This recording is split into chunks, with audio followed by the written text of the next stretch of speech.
lulusan S1 Perbankan Syariah Fakultas Ekonomi dan Bisnis Islam Universitas Islam Negeri Raden Fatah Palembang. Di sini saya akan menjelaskan atau memaparkan materi tentang manajemen aktiva pasiva. Pastinya buat anak ekonomi itu udah tahu atau udah paham dengan aktiva dan pasiva. Tapi di sini saya akan menjelaskan lagi apa sih itu aktiva dan apa itu pasiva. Jadi aktiva itu adalah sumber ekonomi yang diharapkan dapat memberikan manfaat bagi perusahaan di kemudian hari. Sedangkan pasiva itu pengelolaan ekonomis yang harus dilakukan oleh suatu perusahaan pada masa yang akan datang. Itu adalah pengertian dari aktiva dan pasiva. Setelah kita tahu apa itu aktiva dan pasiva, di sini selanjutnya kita masuk yang namanya manajemen aktiva pasiva. Jadi, pengertian manajemen aktiva pasiva itu adalah pengelolaan kedua sisi neraca bank baik aktiva pasiva yang dilakukan secara teratur terpadu dengan maksud memperoleh keuntungan bagi pemilik saham. Itu adalah pengertian dari manajemen aktiva pasiva. Selanjutnya yaitu tujuan manajemen aktiva pasiva. Tujuannya di sini terdiri dari dua, yaitu pertama, menyusun portofolio aktiva dan pasiva secara maksimal guna menghasilkan keuntungan bagi pemilik bank. Baik pemilik bank itu bagus atau pemilik bank itu buruk. Yaitu yang kedua, memutuskan model perencanaan keuangan yang sesuai dengan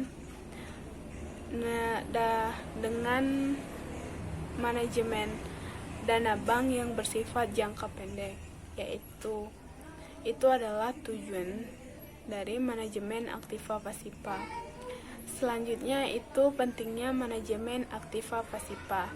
Pentingnya di sini terdiri dari 6 bagian, yaitu pertama, meningkatnya biaya operasi, fluktuasi tingkat bunga, perubahan struktur dana dan komposisi aset. Yang ketiga yaitu persaingan yang semakin tajam dan kemajuan teknologi yang pesat. Yang keempat yaitu meningkatnya kebutuhan modal. Yang kelima yaitu ketersediaan dana di pasar uang. Yang keenam, meningkatnya penilaian kinerja dan pengakuan lembaga perbankan sebagai suatu sistem.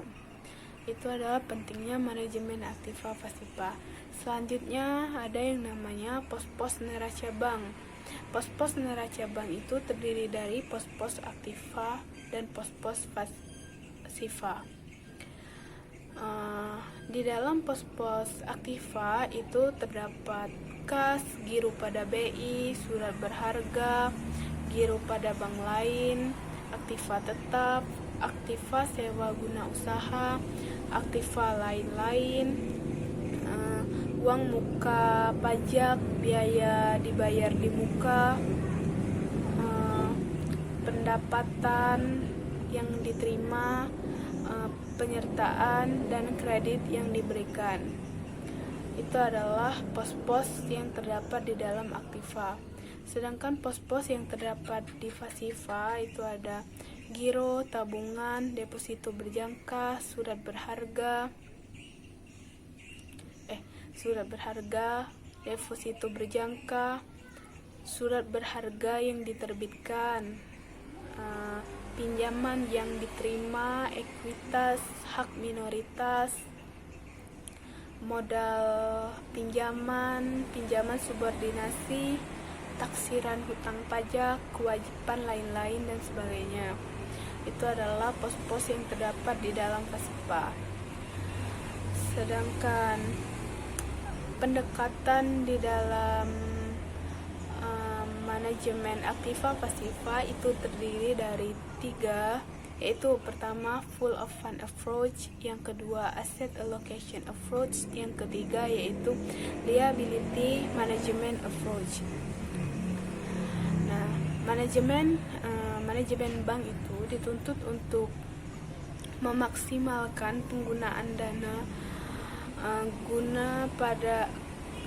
dana namun pada sisi lain bank itu harus memperhatikan tingkat keamanan aktivanya dengan memenuhi ketentuan-ketentuan yang diatur oleh pengusaha moneter.